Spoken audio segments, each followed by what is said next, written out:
আপনারা সবাই কষ্ট করে আমাদের সাথে একাত্মতা ঘোষণা করেছেন, আমাদেরকে সহযোগিতা করছেন আমাদের এই প্রোগ্রামটাকে সফল করার জন্য। এবং স্থানীয় যারা নেতারা আছেন, এখানে এলাকার কৃতি সন্তানরা আছেন, সবাইকে আমি আমার সুচিন্তা বাংলাদেশ চট্টগ্রাম বিভাগের পক্ষ থেকে আমি ধন্যবাদ জানাচ্ছি। এবং আমি আরও ধন্যবাদ জানাচ্ছি আমার সুচিন্তা পরিবারকে, যারা প্রতিনিয়ত এই কাজগুলো করে যাচ্ছে। আর এখানে ফিশারি ঘাটে যারা আছেন সবাই, আমাদের এলাকার যারা সন্তানরা আছেন, যারা ব্যবসায়ীরা আছেন, দোকানদাররা আছেন, সর্বশ্রেণী পেশার মানুষকে আমি আমার সংগঠন সুচিন্তা বাংলাদেশের পক্ষ থেকে আন্তরিক শুভেচ্ছা ও অভিনন্দন জানাই। সুধীমণ্ডলী, একটা জিনিস আপনাদের কাছে আমরা প্রতিনিয়ত তুলে ধরার জন্য প্রতিনিয়ত ছুটে বেড়াচ্ছি। একটু আগে আমাদের হাসনাত ভাই বলেছেন যে আমাদের সংগঠনের চেয়ারম্যান, সুচিন্তা ফাউন্ডেশনের চেয়ারম্যান, শিক্ষক, গবেষক মোহাম্মদ আরাফাতের নির্দেশে আমরা এই প্রোগ্রামটি করে আসছি। আমরা ইতিমধ্যে অনেকগুলো প্রোগ্রাম করেছি। আমরা চাই বাংলার সাধারণ জনগণ জননেত্রী শেখ হাসিনার যে অভূতপূর্ব উন্নয়ন আছে এগুলো দেখবে, জানবে। আপনারা জানেন আমাদের নির্বাচনের তফসিল ঘোষণা হয়েছে এবং আমরা চাই নির্বাচনের এই ধারাবাহিকতা, যে আমাদের উন্নয়নের যে ধারাবাহিকতাটা রক্ষার জন্য আমাদের জননেত্রী শেখ হাসিনার কোনো বিকল্প নেই। কারণ উনি যে বাংলাদেশকে যে একটা উন্নত রাষ্ট্রে নিয়ে যাওয়ার জন্য যে মেগা প্রকল্প প্রজেক্টগুলো হাতে নিয়েছেন, এটার ধারাবাহিকতা রক্ষা করতে হলে নৌকাকে আবার বিজয়ী করতে হবে, নৌকাকে ক্ষমতায় আনতে হবে। এটার কোনো বিকল্প আমি দেখতে পারি না। আমি শুধু একটা জিনিসে জানি, উন্নয়নের একটাই প্রতীক, সেটা হচ্ছে নৌকা। আপনারা কি চান আমরা আবার সেই সন্ত্রাসী রাষ্ট্রে ফিরে যাই? কেউ চায় না। আমরা কি চাই যে বাংলাদেশে সন্ত্রাসের অভয়ারণ্য হোক, জামাত শিবিরের অভয়ারণ্য হোক, বোমাবাজদের অভয়ারণ্য হোক? না, বাংলাদেশ হচ্ছে অনেক অনেক অনেক কষ্টে কিনা এই বাংলাদেশ আমাদের অনেকগুলা শহীদ জীবন দিয়েছেন, অনেকগুলা মা বোন ইজ্জত দিয়েছেন এই বাংলাদেশকে স্বাধীন করার জন্য। তো আমরা চাই এই বাংলাদেশ বঙ্গবন্ধুর আদর্শে স্বপ্নে গড়া সুন্দর সোনার বাংলা হবে, একটা অসাম্প্রদায়িক বাংলাদেশ হবে। আপনারা জানেন বাংলাদেশে সবসময় সাম্প্রদায়িকতার ধোঁয়া তোলে আমাদেরকে হিন্দু মুসলমানদের মধ্যে একটা বিভেদ সৃষ্টি করার জন্য সবসময় সে পাখি বেতার তারা কাজ করে যায়। আসলে আমাদের বাংলাদেশ হচ্ছে সাম্প্রদায়িক সম্প্রীতির একটা সহাবস্থানের দেশ। আমরা চাই এখানে হিন্দু, বৌদ্ধ, খ্রিস্টান সকল ধর্মের মানুষ নিরাপদে বসবাস করবে, সবগুলো উৎসব আমরা একসাথে পালন করব। আমরা মুসলমান, হিন্দু, খ্রিস্টান, বৌদ্ধ ভাই ভাই, এটাই হচ্ছে আমাদের এই বাংলাদেশের মূল মন্ত্র। আর আমি বেশি কথা বলবো না, আমি বলবো এখানে যে আমাদের একটা স্লোগান আছে, সেটা হচ্ছে উন্নয়নের মার্কা কি, সেটা হচ্ছে নৌকা। আমি এই স্লোগানটা বলার জন্য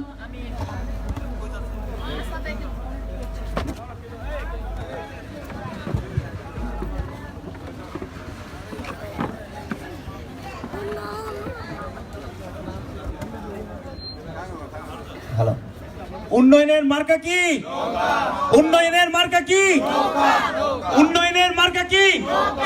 ধন্যবাদ সবাইকে। আমরা এখন উপভোগ করব আজকের এই ডকুমেন্টারিটা। আচ্ছা বানারে না আলাদা লই আচ্ছা আলাদা লই না ভিডিও মডি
লাশের গন্ধ।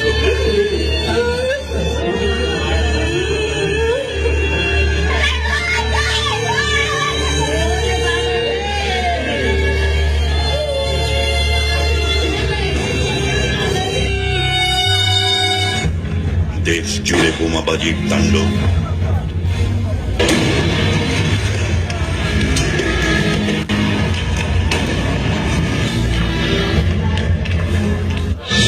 স্বজন হারানো মানুষের আর্তনাদ।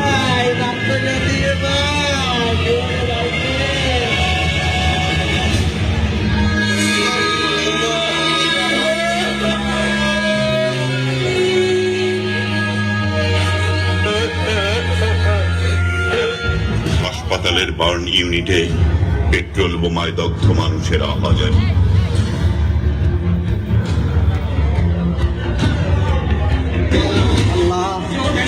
খালেদা জিয়ার নাশকতার আগুনে পোড়া মানুষের আর্তনাদ।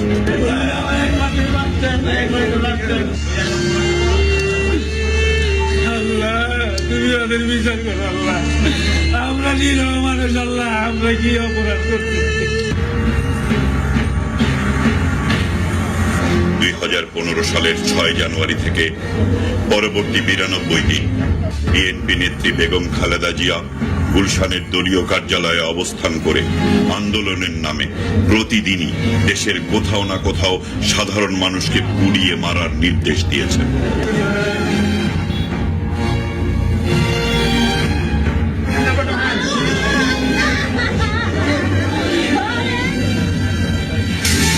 খালেদা জিয়ার নির্দেশে বিএনপি জামাত টানা 3 মাস হরতাল ও অবরোধের নামে 134 জন মানুষকে হত্যা করেছে।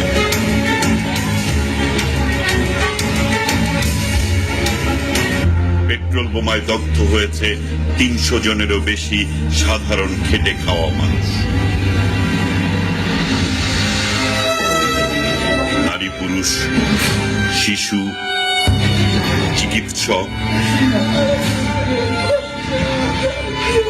আইন শৃঙ্খলা রক্ষাকারী বাহিনীর সদস্য, পরিবহন শ্রমিক, স্কুল শিক্ষক, দিনমজুর, ছাত্রছাত্রী কেউই রেহাই পায়নি বিএনপি জামাতের অগ্নিতাণ্ডব থেকে।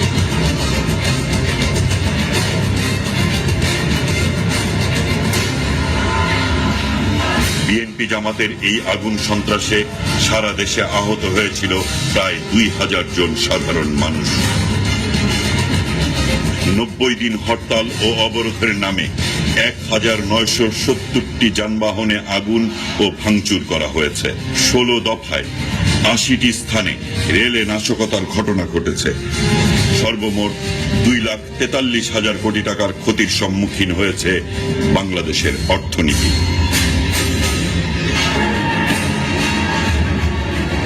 এই মানুষ পুড়িয়ে মারার মধ্য দিয়ে কি লক্ষ্য অর্জন করতে চেয়েছিল বিএনপি জামাত? তারেক রহমানের প্রত্যক্ষ নির্দেশে দেশ জুড়ে চালানো হয়েছিল ধ্বংসের এই তাণ্ডব লীলা এবং আগুন সন্ত্রাস। কেন মায়ের বুক খালি করা হলো?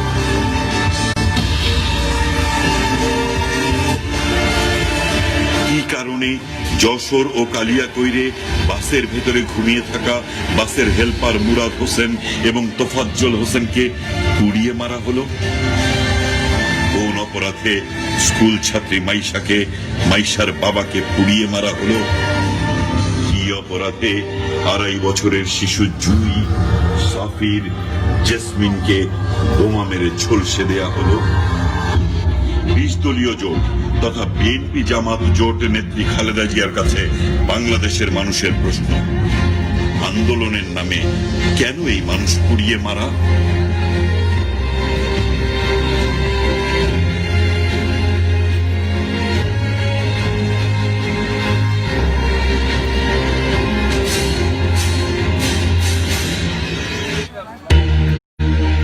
কেন এই ধ্বংসের তাণ্ডব লীলা?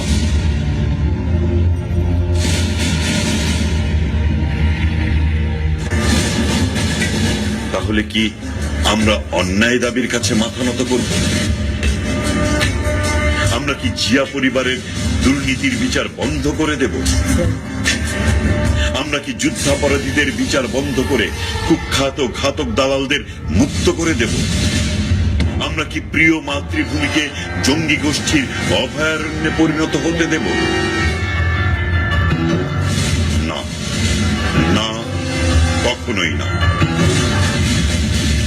এভাবে মানুষ পুড়িয়ে মেরে খুন করে মানুষের কোন অধিকার প্রতিষ্ঠার চেষ্টা করেছিলেন খালেদা জিয়া?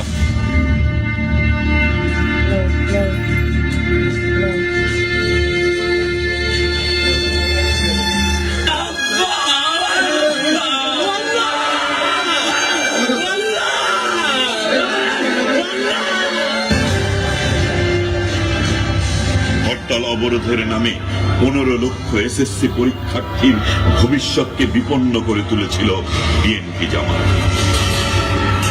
প্রত্যেকটা পদের প্রত্যেকটা কদমে আমার আতঙ্ক থাকে, আমার নেক্সট ডেস্টিনেশন কি আমার বাসা নাকি বার্ন ইউনিট ডিএমসি। তাদের মনুষ্যত্ব বোধে জাগ্রত হোক, তাদের সুপ্ত বিবেক জাগ্রত হোক। লাখো শহীদের রক্তে উজ্জিত আমাদের এই প্রিয় মাতৃভূমিকে আমরা কখনোই বিপন্ন হতে দেব না।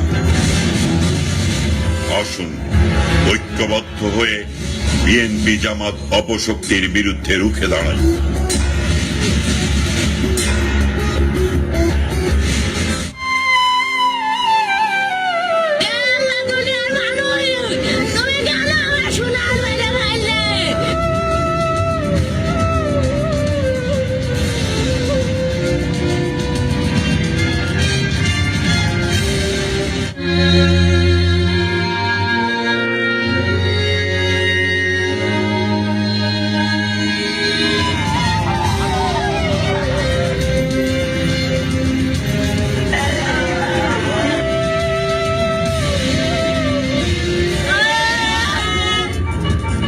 আসুন আমরা মানুষ পুড়িয়ে মারার বর্বরচিত এই অপরাজনীতিকে প্রতিহত করি।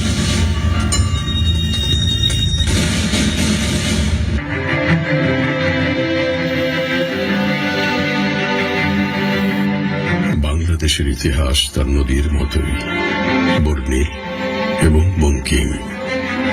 এই আলো, এই অন্ধকার, এই সাফল্য, এই হাহাকার। আমাদের সংগ্রাম স্বাধীনতার সংগ্রাম।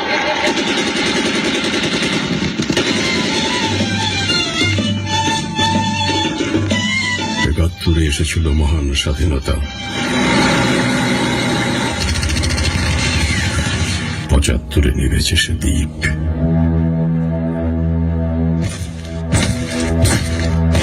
এসেছিল স্বৈর শাসক, তারপরেরও গণতন্ত্রের কাগজে পুনরুত্থান। এসেছিল জঙ্গিবাদের অন্ধ আঘাত, এসেছিল আততায়ীর দল, কখনো বা সাঁতরে এসেছে নিপীড়িত মানুষের ঢল। এমন শত হাজার বাধায় দমে যায়নি বাংলাদেশ, বারবার মাথা তুলে দাঁড়িয়েছে এদেশের মুক্তিকামী মানুষ। তারা ভাঙে কিন্তু ভেঙে পড়তে জানে না।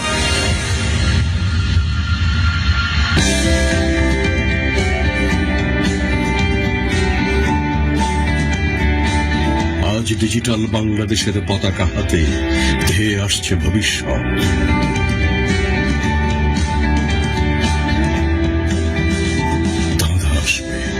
বাধা আসবে, তবুও তরুণ প্রাণের শক্তি আর সাহস নিয়ে নিজেদের সক্ষমতায় সমৃদ্ধ হবে আগামীর বাংলা। আমাদের ইতিহাস আর চেতনা লুকিয়ে আছে দেশের ক্রমবর্ধমান তরুণদেরই মাঝে। তারুণ্যের চেতনা আর প্রযুক্তিকে সাথে নিয়ে জাতির পিতা বঙ্গবন্ধুর দৌহিত্র জননেত্রী শেখ হাসিনার সুযোগ্য পুত্র সজীব ওয়াজেদ জয় আমাদের সোনার বাংলার নয়া কান্ডারি।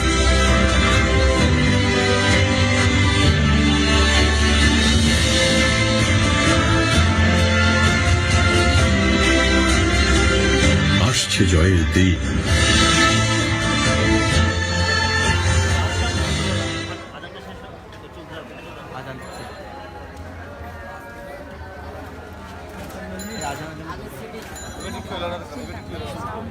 আগে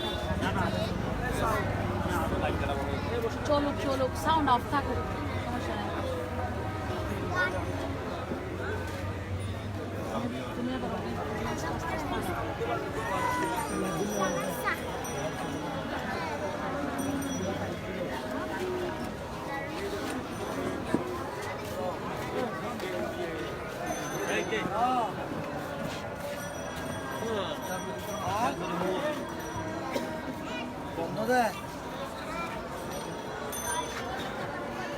হ্যাঁ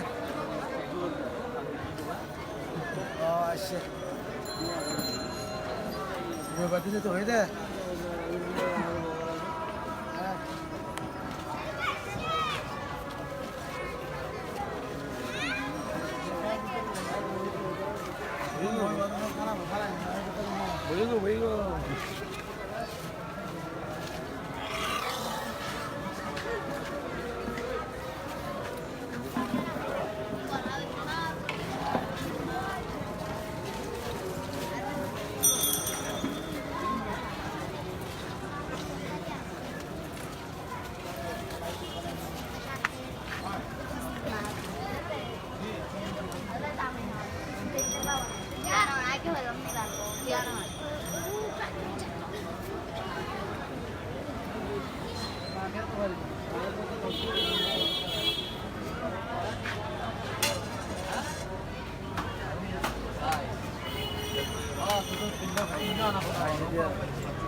একজন ধার্মিক রাষ্ট্রপ্রধানই পারেন ইসলাম ও রাষ্ট্রের প্রকৃত কল্যাণ করতে।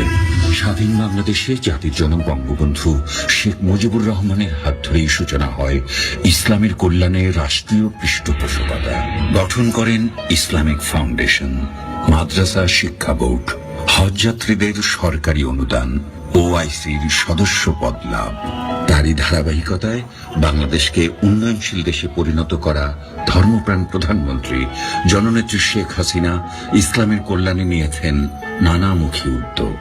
ইসলামী আরবি বিশ্ববিদ্যালয় প্রতিষ্ঠার অনুমোদন, ইমাম মুয়াজ্জিনদের জন্য কল্যাণ ট্রাস্ট।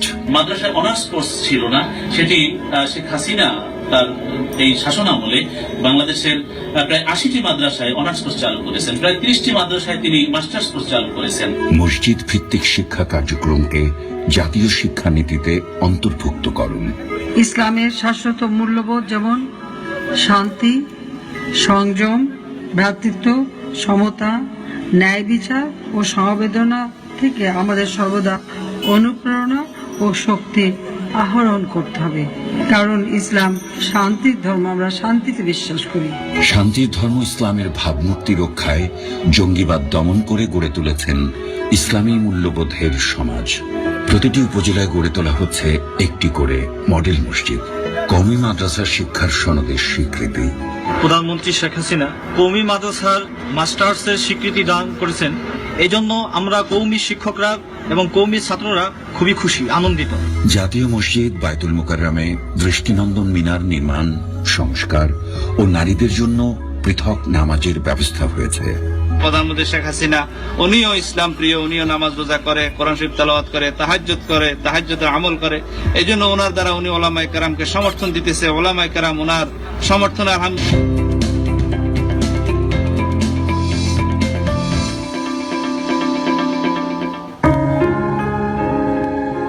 ৭.৫ বছর আগেও বিদ্যুৎ সংকট এতটা তীব্র ছিল, লোকে বলতো বিদ্যুৎ তো যায় না, মাঝে মাঝে আসে।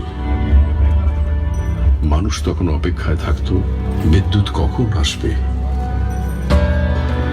কিন্তু এখন বিদ্যুৎ কখন চলে যাবে সেই ভয় উবে গেছে। কেটে গেছে আলোর জন্য হাহাকার, এখন প্রাণ যাওয়া তো দূরের কথা, বিদ্যুতের জন্য ক্ষোভও দেখা যায় না কোথাও। বিশ্বের কোনো দেশই এত কম সময়ে এমন ঝলকানো অর্জন দেখাতে পারেনি বিদ্যুৎ খাতে, যে অর্জনের নজির গেড়েছে বাংলাদেশ। বর্তমান প্রধানমন্ত্রী যখন সরকার পরিচালনার দায়িত্ব নেন 2009 সালে, তখন মাত্র 3268 মেগাওয়াট বিদ্যুৎ পেয়েছেন তিনি। তার 2 মেয়াদের 7.5 বছরে সেই বিদ্যুতের উৎপাদন ছাড়িয়েছে 14,429 মেগাওয়াট। একদিনে 9,000 মেগাওয়াটের রেকর্ড ছুঁয়েছে। বিদ্যুৎ কেন্দ্রের সংখ্যা এঁকেছে সেঞ্চুরি। 600 মেগাওয়াট বিদ্যুৎ আসছে ভারত থেকে, আসবে ভুটান থেকে। ব্যয়বহুল হলেও রাশিয়ার সহায়তায় 2400 মেগাওয়াট ক্ষমতার বিশাল এক পরমাণু বিদ্যুৎ কেন্দ্র স্থাপনের ইতিহাস গড়ছেন প্রধানমন্ত্রী শেখ হাসিনা। 2016তেই বিদ্যুৎ হবে 16,000, 21-এ তা ছাড়িয়ে 24,000। 2031 সালের মধ্যে 40,000 মেগাওয়াট আমরা উৎপাদন করব। 2041 সালের মধ্যে আমাদের লক্ষ্য হচ্ছে 60,000 বিদ্যুৎ উৎপাদন হবে। এত মেগাওয়াট বিদ্যুৎ আর মোটেই স্বপ্ন নয়, শুধু সময়ের সাথে সাথে অঙ্ক পরিবর্তনের অপেক্ষা। আলোর উৎসব শুধু হাতের জিলে নয়, এবার হবে সারা দেশে। উৎসবের আলোয় আলোকিত হোক প্রধানমন্ত্রী শেখ হাসিনা।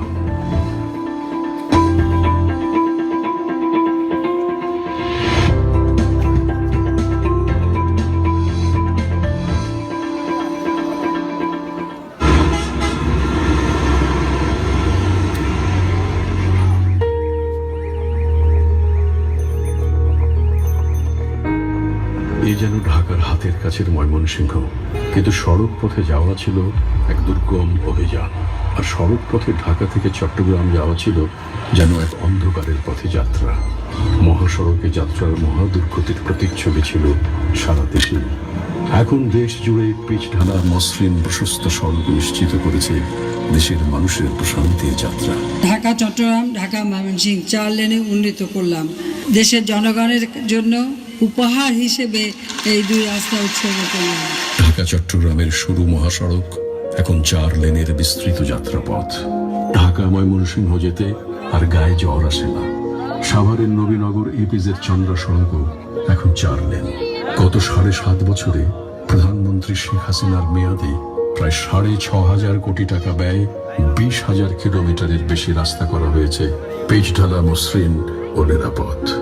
নতুন নির্মাণ করা হয়েছে 81টি সেতু, পুনর্নির্মাণ করা হচ্ছে 783টি কালভার্ট। জয়দেবপুর, টাঙ্গাইল, এলেঙ্গা মহাসড়ক আর সরু থাকছে না, অচিরেই হয়ে যাবে প্রশস্ত 4 লেন।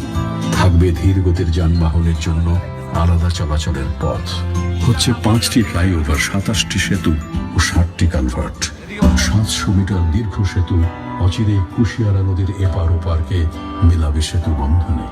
দ্বিতীয় মেঘনা ও গোমতী সেতু আর স্বপ্ন নয়, শুধু বাস্তবায়নের অপেক্ষা। যোগাযোগ অবকাঠামোর এই যুগান্তকারী পরিবর্তন দেশের 16 কোটি মানুষের মধ্যে যোগাযোগের বন্ধনকে ক্রমশই করছে আরো মসৃণ। আমাদের এই বন্ধনে বাঁধবার জন্য আপনাকে ধন্যবাদ প্রধানমন্ত্রী শেখ হাসিনা।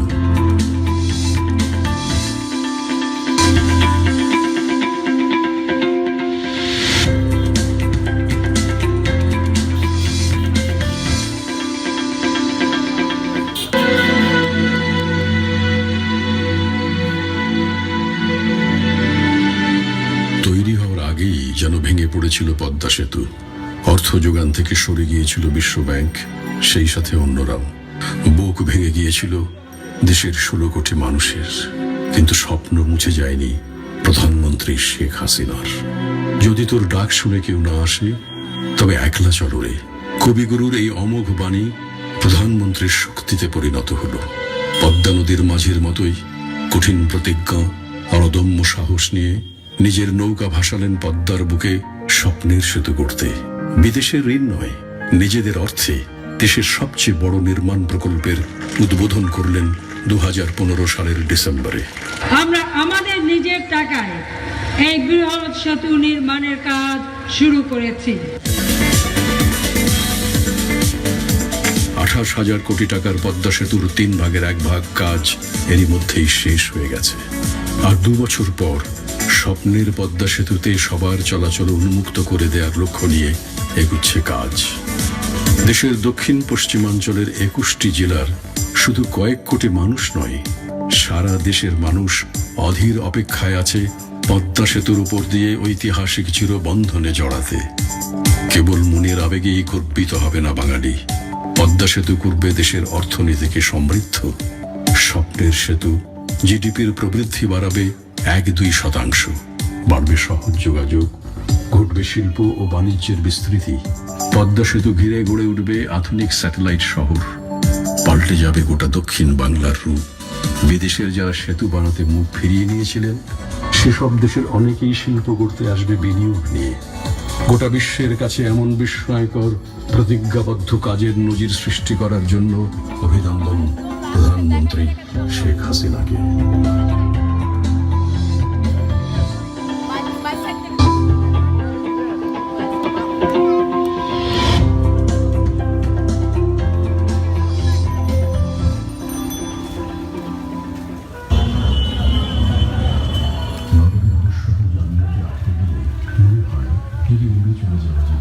আক্ষরিক অর্থে না হলেও তাদের সম্ভব হবে তার 90-এর দশকের শেষে প্রধানমন্ত্রী শেখ হাসিনার প্রথম মেয়াদে ক্ষীণ ফ্লাইওভার আপনাদের সাথে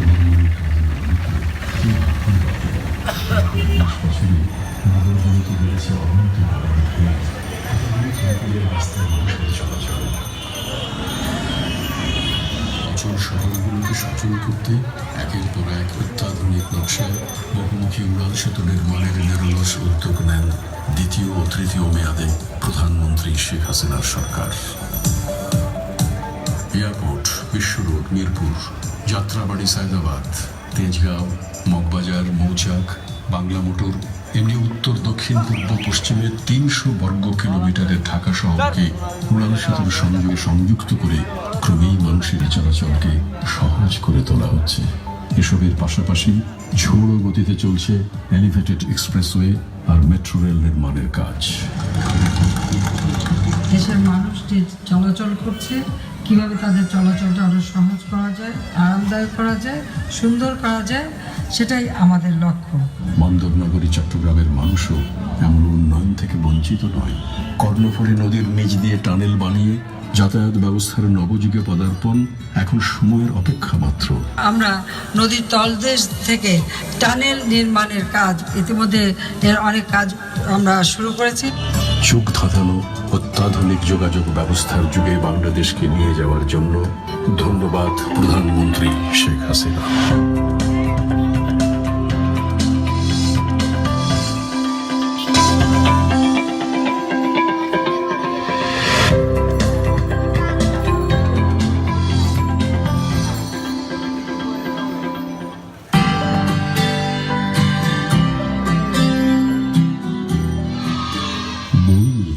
শিশুদের এমন উৎসব এর আগে কে কোথায় দেখেছে? গত 7 বছর ধরে প্রতি বছরের শুরুতে স্কুলের ছোট ছোট শিশুরা আনন্দে আত্মহারা হয়ে ওঠে বিনামূল্যে বই পেয়ে। নতুন বই পেয়েছি, নতুন বই, নতুন কিছু শিখতে পারবো, নতুন কিছু জানতে পারবো। প্রধানমন্ত্রী শেখ হাসিনার নেতৃত্বের সরকার গত 7 বছরে 192 কোটি বই তুলে দিয়েছে প্রাথমিক ও মাধ্যমিক স্কুলের শিক্ষার্থীদের হাতে।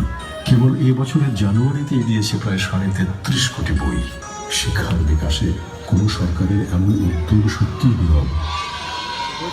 এমন সব অভিনব চিন্তার ফসল হিসাবে শিক্ষার হার বেড়ে হয়েছে 71%, অথচ 2001 সালে শিক্ষার হার 65 থেকে কমে গিয়ে হয়েছিল 44%। 26,000-এর বেশি প্রাথমিক বিদ্যালয় রয়েছে জাতীয় করে। সরকারি করা হয়েছে 1,20,000 শিক্ষকের ছাত্র। মাধ্যমিক পর্যায়ে সরকারি শিক্ষকের পদমর্যাদা বাড়িয়ে 3য় শ্রেণী থেকে 2য় শ্রেণী, আর সরকারি প্রাথমিক বিদ্যালয়ের প্রধান শিক্ষকদের পদমর্যাদা বাড়িয়ে 3য় শ্রেণী থেকে 2য় শ্রেণী করা হয়েছে। 3,000-এর বেশি কম্পিউটার ল্যাব করা হয়েছে স্কুলে স্কুলে। প্রায় 23,500 মাধ্যমিক স্কুলে হয়েছে আধুনিক মাল্টিমিডিয়া ক্লাসরুম। প্রাথমিক থেকে ডিগ্রি পর্যন্ত প্রায় 16 কোটি শিক্ষার্থীকে বৃত্তি উপবৃত্তির আওতায় আনা হয়েছে। বেসরকারি বিশ্ববিদ্যালয়ের বিকাশের মাধ্যমে মাধ্যমে সৃষ্টি করা হয়েছে নতুন মানব সম্পদ তৈরির সুযোগ। আমাদের শিক্ষাটা আমরা এভাবে করে দিতে চাই যে এর মাধ্যমে যেন আমাদের ছেলেমেয়েদের কর্মসংস্থানের ব্যবস্থা হয়। যুগোপযোগী করা হয়েছে শিক্ষানীতিকে। একটি শিক্ষিত জাতি গঠনের এমন নেতৃত্ব আগে দেখেনি বাংলাদেশ। এই নেতৃত্বের কৃতিত্ব যার, সেই প্রধানমন্ত্রী শেখ হাসিনার প্রতি আমরা কৃতজ্ঞ।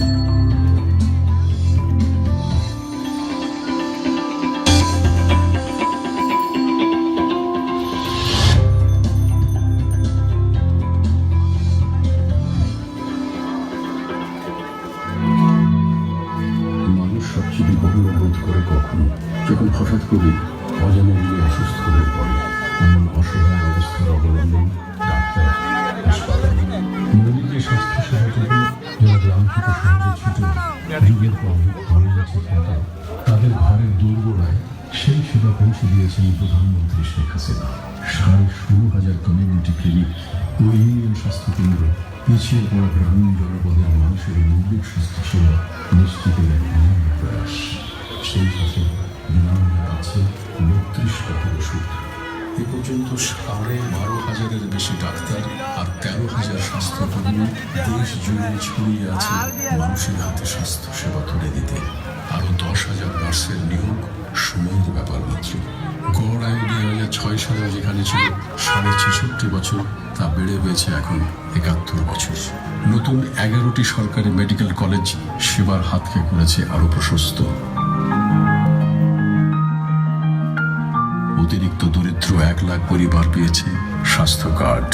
বঞ্চিত মানুষের স্বাস্থ্যসেবা নিশ্চিত করার পাশাপাশি আন্তর্জাতিক মানের চিকিৎসা সেবা গড়ে তুলতে ব্যাপকভাবে উৎসাহিত করা হয়েছে বেসরকারি খাতকে।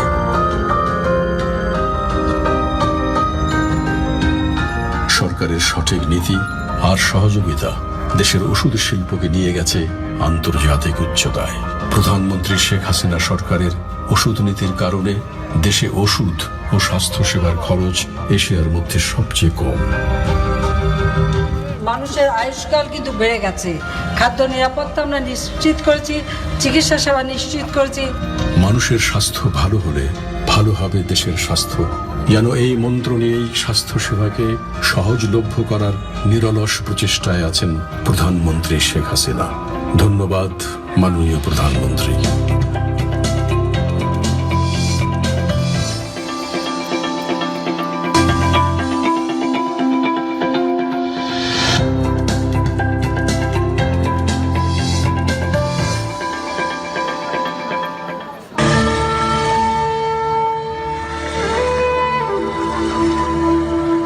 প্রাকৃতিক দুর্যোগ আর দুর্ভিক্ষের দেশ, এই নাকি ছিল একসময় বিশ্বের কাছে বাংলাদেশের পরিচয়। অর্থাহারে, অনাহারে, দরিদ্র মানুষের দিন যাপন আর খাদ্যের অভাবে মৃত্যু, এগুলো এখন নেহায়েত অতীত আর গল্প কাহিনী। উত্তরবঙ্গে মঙ্গা বলে পরিচিত কার্তিক মাসের মৌসুমী খাদ্য সংকট, সেটাও স্থায়ীভাবে দূর হয়ে গেছে। খাদ্যে স্বয়ংসম্পূর্ণ বাংলাদেশ, কৃষি নির্ভর যে অর্থনীতি, সেই কৃষি উৎপাদনের রীতিমতো বিপ্লব ঘটিয়েছে প্রধানমন্ত্রী শেখ হাসিনা সরকারের কৃষি বান্ধব নীতি। প্রতি বছরই বাম্পার ফলন। 2014-15 অর্থ বছরে খাদ্যশস্যের উৎপাদন হয়েছে প্রায় 4 কোটি মেট্রিক টন। মাছের উৎপাদন বেড়ে হয়েছে 45 লাখ মেট্রিক টন। বাৎসরিক মিঠা পানির মাছ উৎপাদনে বাংলাদেশের অবস্থান বিশ্বে চতুর্থ। কৃষিখাতে ভর্তুকি, সহজ শর্তে ঋণ সহ নানা সুযোগ সুবিধা প্রদান এবং বীজ, সার, সেচ সহ নানান কৃষি উপকরণ কৃষকের কাছে সহজলভ্য করে তোলার মধ্য দিয়ে সরকার কৃষকের উৎপাদনশীলতা বাড়িয়েছে বহুগুণে। কৃষিতে ঈর্ষণীয় সাফল্যের জন্য বিশ্ব দরবার থেকে এসেছে সাধুবাদ ও স্বীকৃতি। জাতিসংঘের খাদ্য কৃষি সংস্থা এবং জাতিসংঘের দক্ষিণ সম্মেলনে একাধিকবার এই স্বীকৃতির সম্মানসূচক স্মারক তুলে দেওয়া হয়েছে প্রধানমন্ত্রী শেখ হাসিনার হাতে। খাদ্য ও পুষ্টি নিরাপত্তা নিশ্চিত করব, এই মহতী সম্মেলনে এই হোক আমাদের অঙ্গীকার। 16 কোটি মানুষের খাবারের নিশ্চয়তা ও ক্ষুধা দূর করার জন্য আপনার প্রতি কৃতজ্ঞতা, প্রধানমন্ত্রী শেখ হাসিনা।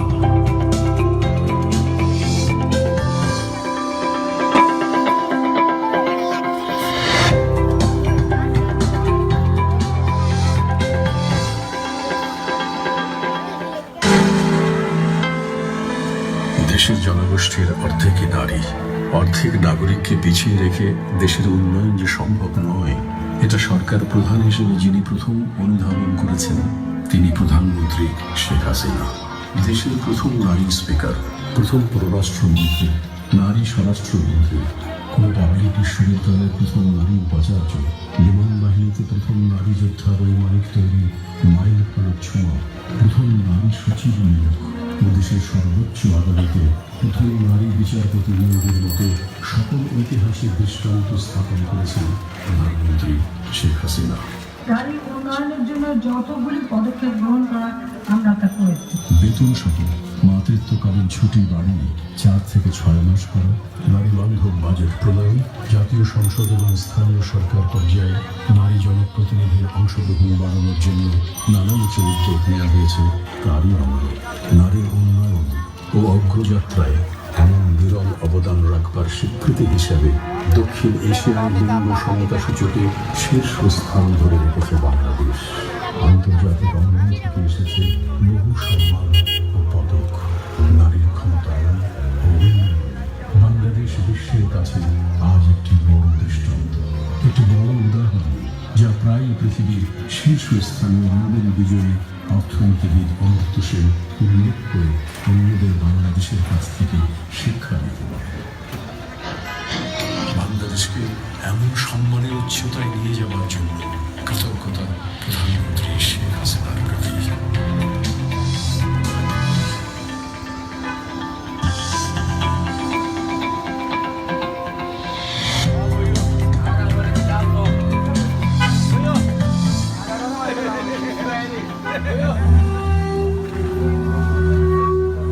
একাত্তরের যুদ্ধাপরাধীদের বিচার করা যে কখনো সম্ভব হবে তা প্রায় সকলের কাছেই ছিল কল্পনার অতীত। এমনকি 2009 সালে প্রধানমন্ত্রী শেখ হাসিনা ক্ষমতায় আসার পর যখন বিচারের প্রক্রিয়া শুরু হয় এবং চলতে থাকে, তখনও মানুষের মনে কত সংশয়, কত প্রশ্ন, কত অনিশ্চয়তা ও আশঙ্কা। যুদ্ধাপরাধীদের পক্ষ থেকে এই বিচার বানচালের জন্য দেশে বিদেশে প্রচুর টাকা খরচ করে মিথ্যে প্রচারণা চালানো, দেশব্যাপী সন্ত্রাস নৈরাজ্য সৃষ্টি,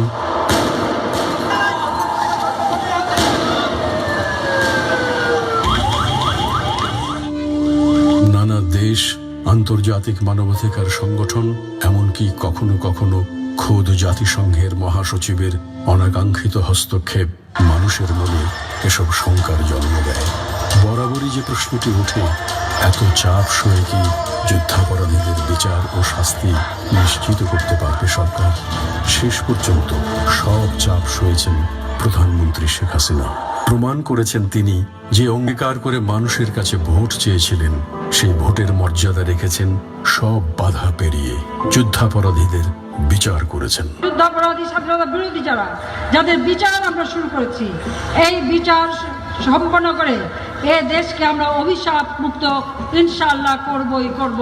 যত চেষ্টাই করা হোক, এদের কেউ রক্ষা করতে পারবে না। দেশের ভেতর সংঘটিত কোনো আন্তর্জাতিক অপরাধের বিচার যে দেশীয় আইনে, দেশের আদালতে আন্তর্জাতিক মানে করা সম্ভব, তার অনন্য দৃষ্টান্ত বিশ্বের বুকে স্থাপন করেছেন প্রধানমন্ত্রী শেখ হাসিনা। সারা বিশ্বের কাছে অনুসরণযোগ্য বিচারের উদাহরণ সৃষ্টির জন্য আপনার প্রতি কৃতজ্ঞতা মাননীয় প্রধানমন্ত্রী।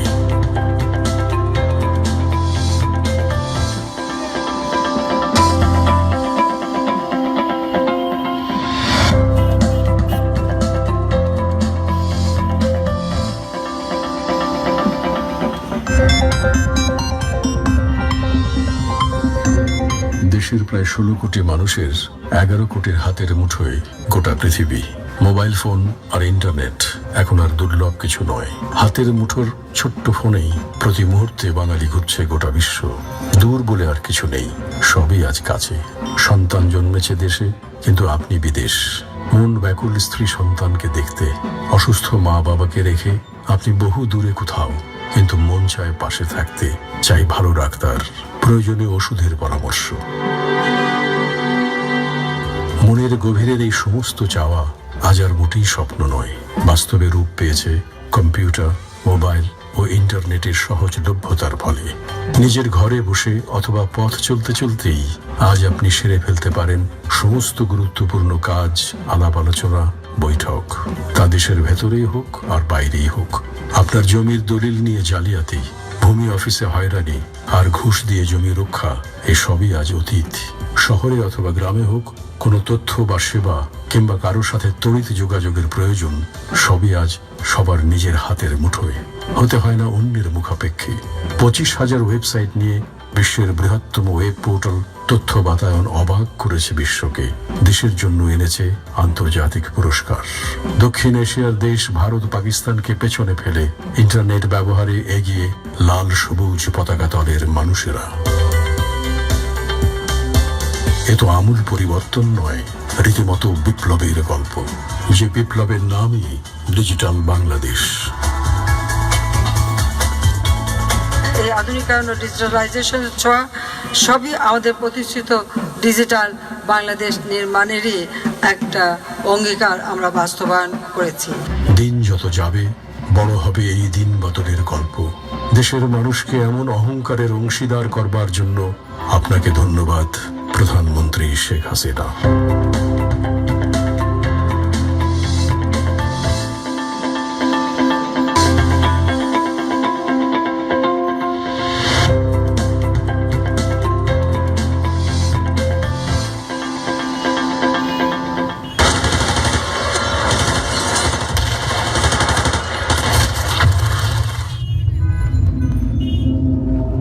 দেশ স্বাধীনের পর প্রতিবেশী দেশ ভারতের সাথে যে সীমান্ত চুক্তি হয়েছিল তা বাস্তবায়ন করেনি ভারত 4 দশক পর্যন্ত। অসামান্য কূটনৈতিক দক্ষতায় সেই চুক্তির যথাযথ বাস্তবায়ন করে ভারতের সাথে বহুকালের সীমান্ত সমস্যার সমাধান করলেন প্রধানমন্ত্রী শেখ হাসিনা। তাঁরই উদ্যোগে প্রায় 7 দশকের বন্দী জীবন থেকে মুক্তি মিলেছে হাজার হাজার ছিটমহলবাসীর। প্রতিবেশী দেশের সাথে সড়ক পথে যোগাযোগ আরো জোরদার, ট্রেনে যাতায়াতের নতুন যুগের সূচনা সহ কূটনৈতিক সম্পর্ক অতীতের যে কোনো সময়ের চেয়ে দৃঢ় বন্ধুত্বপূর্ণ সম্পর্ক তৈরি হয়েছে। আমরা চাই শান্তিপূর্ণ সহাবস্থান এবং সার্বিকভাবে দুই দেশেরই উন্নয়ন। প্রতিবেশী দেশ ভারত ও মিয়ানমারের সাথে আন্তর্জাতিক আদালতে মামলা করে সমুদ্র সীমা জয়ের ইতিহাস সারা বিশ্বের কাছেই এক গল্পে পরিণত হয়েছে। বিদেশি বিনিয়োগ বৃদ্ধি, নিম্ন আয় থেকে দেশকে মধ্যম আয়ের দেশের পথে নিয়ে যাওয়া, এসবই তার আন্তরিক প্রচেষ্টা এবং দেশ ও দেশের মানুষের প্রতি ভালোবাসার ফসল।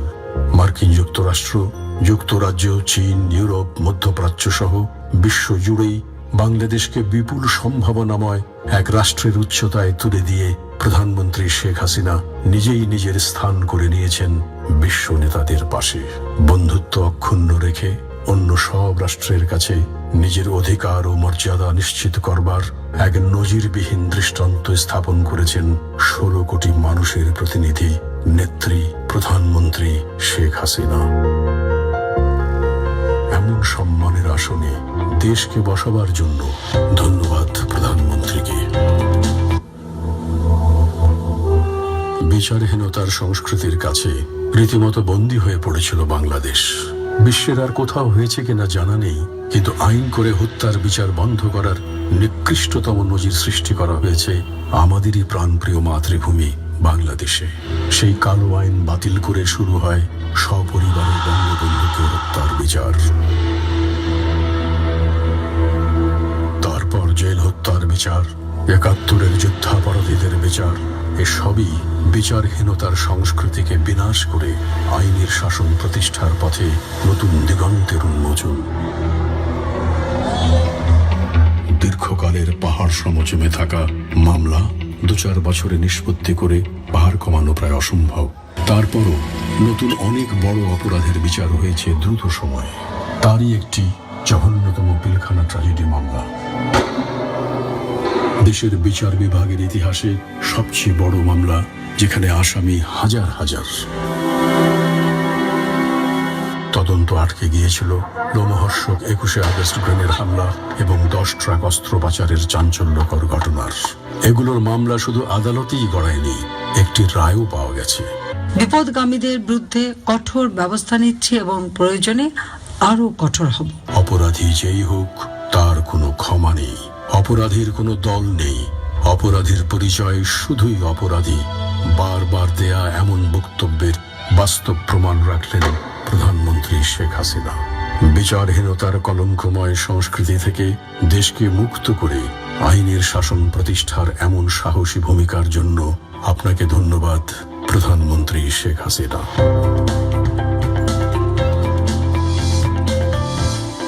তখনও দিয়েছি, রক্ত আরো দেব, এই দেশের মানুষকে মুক্ত করে ছাড়বো ইনশাআল্লাহ। এবারে সংগ্রাম আমাদের মুক্তির সংগ্রাম, এবারে সংগ্রাম স্বাধীনতার সংগ্রাম। একটি সুখী সমৃদ্ধ সোনার বাংলা গঠনের প্রত্যয়ে জাতির পিতা বঙ্গবন্ধু শেখ মুজিবুর রহমানের নেতৃত্বে প্রতিষ্ঠিত হয় স্বাধীন বাংলাদেশ। জাতির পিতা বঙ্গবন্ধু শেখ মুজিবুর রহমান জাতিকে কেবল স্বাধীনতা দেননি, শিল্প সমৃদ্ধ এক সোনার বাংলা গড়ার মহাপরিকল্পনাও শুরু করেছিলেন। সেই আদর্শ সামনে রেখে সুখী সমৃদ্ধ সোনার বাংলা বিনির্মাণে বঙ্গবন্ধু সুযোগ্যা কন্যা মাননীয় প্রধানমন্ত্রী শেখ হাসিনা কাজ করে চলেছেন।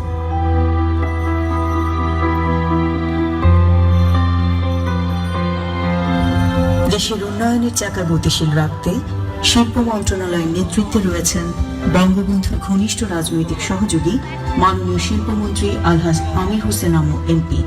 তাঁর দক্ষ নির্দেশনায় রাষ্ট্রায়ত্ত শিল্প কারখানার পুনর্গঠন ও সংস্কার, ক্ষুদ্র ও কুটির শিল্পের উন্নয়ন, বৃহৎ শিল্প প্রতিষ্ঠানে নীতিগত সহায়তা দান, পণ্যের মান সুরক্ষা ও মেধা সম্পদ সংরক্ষণ ইত্যাদি কার্যক্রমে নতুন মাত্রা যুক্ত হয়েছে।